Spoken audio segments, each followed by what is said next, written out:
na nga, nagtanong-tanong din ako regarding sa bill na ngayon, no. So, syempre, may nabanggit sila sa akin. Hindi ko sasabihin sa inyo. Hi! So, kung dito ako tatambay sa office, siguro, marami ako malalaman pagdating sa customer service.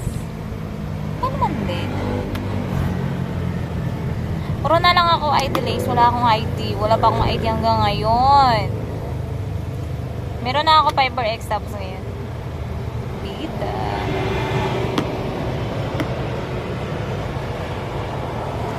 Basta sa akin guys, yung priority ko pagdating sa halimbawa, kailangan na for repair ng mga subs, yung ano nila, internet.